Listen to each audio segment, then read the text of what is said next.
First of all, I'd like to convey Thailand's solidarity and support for the government of Chile during this difficult time. We do certainly hope to see the peaceful resolution at the earliest opportunity. Moreover, I'd like to if you have to go back to the next session of the UN Conference on Climate Change to report on how Thailand has lived up to the promises you made at the last session, of course, I am sure you remember what the promise you made, right? A lot, a lot. For example, to introduce Thailand's first piece of legislation on climate change, long-term strategies to fight the greenhouse effect, right? And dealing with all these pollutions that have effect on the greenhouse effect. So, what would your report be to the next session? I was in Madrid in December 2019. It's been about over a year now. If I can go back, I will be able to, with honor and pride, and say that in the past year and a half, almost 2 years, the Thai government has been working so hard and tirelessly to fulfill our promise, and we have fulfilled our promises, be it to reduce the amount of PM 2.5. Well, of course, some people might disagree, having heard I said that. They would say, for example, up north, they still feel the tremendous amount of smog and the PM 2.5, but there are various reasons. Sometimes it's a transboundary, but the hotspots in Thailand, this year alone, compared like year on year, we are 40% less than what we had last year. So the government has succeeded in implementing various policies. We have also talking about introducing the EV into Thailand. Now, for example, yesterday, the government has announced that we are going to stop selling the internal combustion engine vehicles in 2035. So we are moving towards the zero carbon in Thailand. We have fulfilled our promise for the NDC, the nationally determined contribution, and now we are moving to the second phase of the NDC.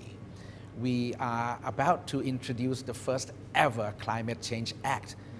Now we almost finished drafting it. We will be presenting it to the Parliament very soon.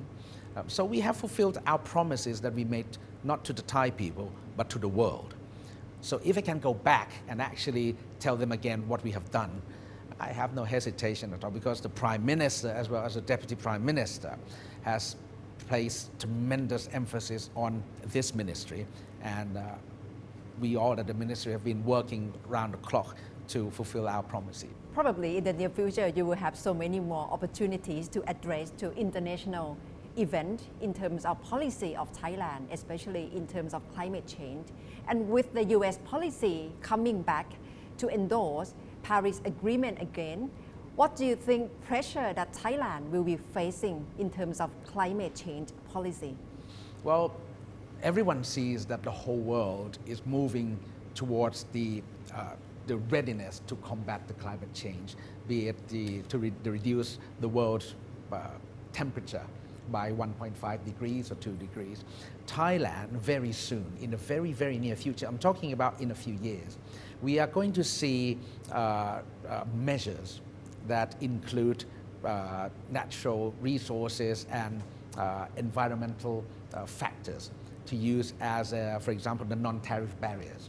For example, if you plan to export your products to, let's say, EU has already announced that by, I think, 2050, EU will become a carbon neutral zone.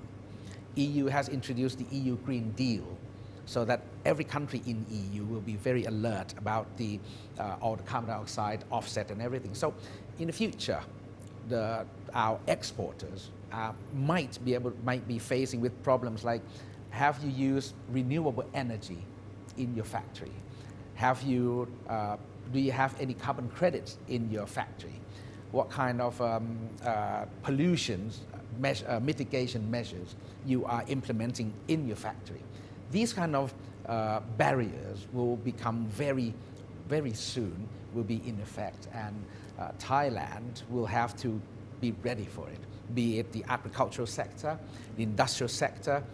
Everyone has to be ready for what's coming in the very, very near future. No, over the past 1 year, we have seen a very impressive recovery of natural habitat thanks, of course, to COVID-19, but no thanks. Thanks, but no thanks, but, yes. But no thanks. So, but it looks like we're going to reopen the country again to tourists. Yes. Expecting millions of tourists coming back in the next few Yes. years. Then. So how do you plan to handle Well, another influx of tourists? Since the beginning of COVID-19, about a year and a half ago, this time last year we had to shut down our national parks, all 155 of them.